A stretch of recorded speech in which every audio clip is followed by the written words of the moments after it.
Dalam Bapa dan Putra dan Roh Kudus. Amin. Allah Tritunggal Maha Kudus, kami mengucap syukur dan terima kasih bahwa kami semua dipanggil untuk menjadi rasul. Ketika dahulu kala 12 rasul yang mengikuti Yesus dan menyebarkan kabar gembira kepada dunia. Sekarang kami semua yang menyebut diri orang Katolik harus menjadi rasul, pewarta kabar gembira kepada umat manusia. Berkatilah kami, doronglah kami, dan bakarlah hati kami untuk mewartakan Kristus dimanapun berada. Terpujilah namamu kini dan sepanjang segala masa. Amin. Para saudaraku terkasih dalam Kristus, memang Yesus memanggil para rasul, 12 rasul. Dan nama yang cukup berkali-kali diulang, nomor pertama adalah Petrus, dan yang terakhir adalah Yudas Iskariot, yang kemudian diberi gelar sang pengkhianat. Dan ini merupakan sesuatu yang saya mau mengatakan dari kedua tokoh ini. Petrus kita tahu, para rasul juga mengalami bersama rasul-rasul yang lain ketakutan, keraguan, kecemasan, ketidakpastian ketika mengikuti Yesus. Dan karena mereka mempunyai keinginan, kerinduan, harapan mereka masing-masing terhadap Yesus. Dan itu dialami oleh para murid semua. Dan karena itulah maka ketika ketidakpastian, keraguan, kecemasan, dan ketidakyakinan itulah membuat orang bisa jatuh dalam dosa. Dan Petrus juga menyangkal Yesus 3 kali bahkan. Tetapi kemudian bagaimana demikian juga dengan para rasul yang lain, demikian juga Yudas Iskariot. Tapi kita bisa melihat dua tokoh ini dengan kacamata yang sama. Petrus berdosa, Petrus menyangkal, tetapi sikapnya setelah berdosa, dia kembali kepada Yesus, dia sujud kepada Yesus, dia mohon ampun kepada Yesus. Dan kemudian diampuni. Maka ketika Yesus bertanya kepada Petrus, apakah engkau mencintai aku? Sampai 3 kali. Disitulah Petrus kemudian diterima oleh Yesus. Ya. Bahkan ketika dia mewartakan kabar gembira ke Roma, ke Italia, di markas besar kerajaan Roma yang besar itu. Ketika Petrus sudah hampir kecewa karena pelayanannya tidak berhasil, dia mau kembali ke Yerusalem, ke Israel, dan bertemu dengan Yesus. Quo vadis Domini? Mau kemana engkau Tuhan, kata Petrus kepada Yesus. Aku mau kembali ke Roma. Dan Petrus tersentuh dengan itu, dan dia kembali ke Roma, dan dia mati dengan salib terbalik. Dan dimakamkan di bawah altar Santo Petrus sekarang ini. Tetapi bagaimana dengan Yudas yang melakukan hal yang sama dengan Yesus? Terhadap Yesus. Dia menjual Yesus dengan uang yang dia terima dari para pemimpin agama. Seandainya, sekali lagi seandainya Yudas Iskariot datang kepada Yesus dan mohon ampun, dalam hati saya yang terdalam, saya bisa mengatakan bahwa Yesus menerima pertobatan Yudas Iskariot.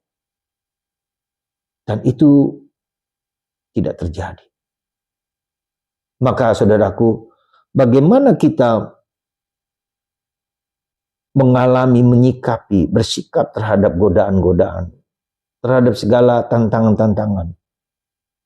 Ya. Menerima Yesus, mohon ampun dengan Yesus, atau kemudian putus asa, kecewa, dan terjadi pada Yudas Iskariot, bunuh diri, kecewa, putus asa. Nah, saya kira perjalanan pengalaman seperti ini yang saya kira menjadi cara kita menghadapi segala penderitaan, segala salib, segala problem kehidupan, segala keraguan, segala ketidakpastian. Beranikah kita menghadap Tuhan dengan penuh kerendahan hati? Beranikah kita bersujud kepada Tuhan ketika godaan untuk meninggalkan Yesus muncul di kepala kita, ketika godaan untuk putus asa, untuk tidak percaya lagi kepada penyelenggaraan ilahi, kita beranikah kita tetap percaya sekalipun bumi bergetar, sekalipun segala sesuatu hancur lebur, imanku kepada Yesus tak akan gentar sedikit pun. Saudara, saya yakin Anda dan kita semua pernah mengalami godaan, tantangan, ketidakpastian, keraguan, putus asa, kekecewaan, bahkan depresi, bahkan stres dan segala macam. Itu semua adalah pelajaran kita untuk mengerti dan faham bahwa Yesus adalah Tuhan, bahwa Dia bangkit dari mati, Dia menghancurkan kematian. Tapi kita harus melewati sebagai rasul-rasul Kristus. Rasul tidak hanya para rasul seluruhnya. Memang benar ada paus, uskup, kardinal, imam, biarawan, biarawati yang secara khusus hidup bersama Yesus untuk membaktikan, mewartakan kabar gembira kepada segala bangsa. Tetapi Anda awam semua dan kita semua yang zaman sekarang membutuhkan suatu keberanian, suatu pengalaman akan Allah, diutus untuk mewartakan Kristus dalam pekerjaan, dalam perbuatan, dalam tindakan, dalam kata-kata. Dan itu tugas Anda semua. Maka di tempat ini saya berdoa kepada Anda yang mendengarkan untuk memiliki satu hal penting di dalam pelayanan perutusan, yaitu siapa? Roh Kudus. Mohonlah Roh Kudus melalui Bunda Maria. Bunda Maria mempelai Roh Kudus.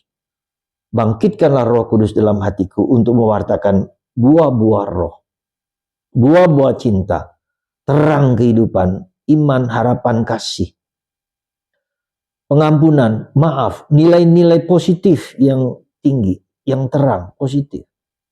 Bukan nilai-nilai kegelapan, buta, gelap, kebodohan, kebencian, dosa, kecabul, iri hati, dengki, marah, malas.